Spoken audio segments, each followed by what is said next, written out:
अध्याय 5। जब भीड़ परमेश्वर का वचन सुनने के लिए उस पर गिरी पड़ती थी और वह गन्नेसरत की झील के किनारे पर खड़ा था, तो ऐसा हुआ कि उसने झील के किनारे 2 नावें लगी हुई देखी और मछुए उन पर से उतरकर जाल धो रहे थे। उन नाव में से एक पर, जो शमौन की थी, चढ़कर उसने उससे विनती की कि किनारे से थोड़ा हटा ले चले। तब वह बैठकर लोगों को नाव पर से उपदेश देने लगा। जब वह बातें कर चुका तो शमौन से कहा, गहरे में ले चल और मछलियां पकड़ने के लिए अपने जाल डालो। शमौन ने उसको उत्तर दिया, हे स्वामी, हमने सारी रात मेहनत की और कुछ ना पकड़ा, तो भी तेरे कहने से जाल डालूंगा। जब उन्होंने ऐसा किया तो बहुत मछलियां घेर लाए और उनके जाल फटने लगे। इस पर उन्होंने अपने साथियों को, जो दूसरी नाव पर थे, संकेत किया कि आप हमारी सहायता करो, और उन्होंने आकर दोनों नाव यहाँ तक भर ली कि वे डूबने लगी। यह देखकर शमौन पतरस यीशु के पांवों पर गिरा और कहा, हे प्रभु, मेरे पास से जा, क्योंकि मैं पापी मनुष्य हूँ। क्योंकि इतनी मछलियों के पकड़े जाने से उसे और उसके साथियों को बहुत अचंभा हुआ, और वैसे ही जब्दी के पुत्र याकूब और यूहन्ना को भी, जो शमौन के सहभागी थे, अचंभा हुआ। तब यीशु ने शमौन से कहा, मत डर, अब से तू मनुष्य को जीवता पकड़ा करेगा। और वे नाव को किनारों पर ले आए और सब कुछ छोड़कर उसके पीछे हो लिए। जब वह किसी नगर में था तो वहां कोढ़ से भरा हुआ एक मनुष्य आया, और वह यीशु को देखकर मुंह के बल गिरा और विनती की, हे प्रभु, यदि तू चाहे तो मुझे शुद्ध कर सकता है। उसने हाथ बढ़ाकर उसे छुआ और कहा, मैं चाहता हूं, तू शुद्ध हो जा। और उसका कोढ़ तुरंत जाता रहा।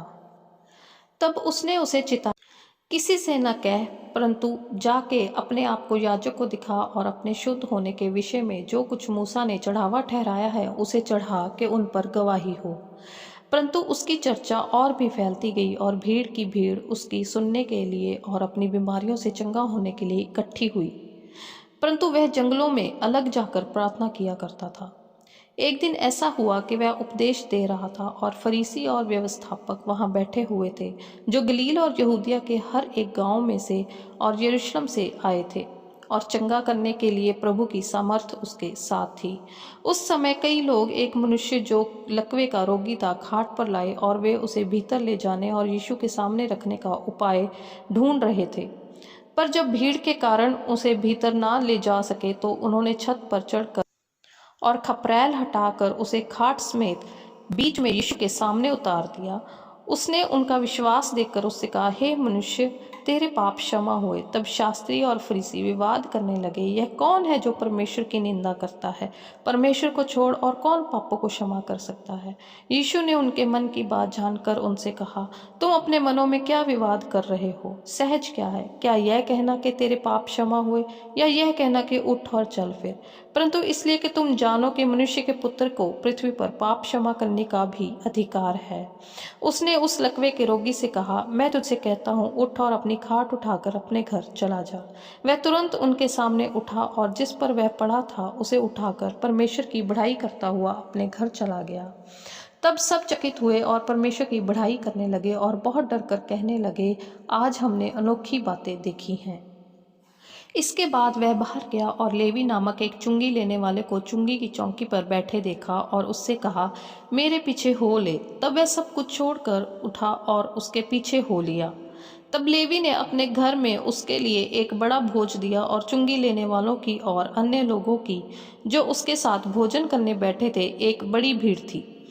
इस पर फरीसी और उनके शास्त्री उसके चेलों से यह कहकर कुड़कुड़ाने लगे, तुम चुंगी लेने वालों और पापियों के साथ क्यों खाते पीते हो? यीशु ने उनको उत्तर दिया, वैद्य भले चंगों के लिए नहीं, परंतु बीमारों के लिए आवश्यक है। मैं धर्मियों को नहीं, परंतु पापियों को मन फिराने के लिए बुलाने आया हूँ।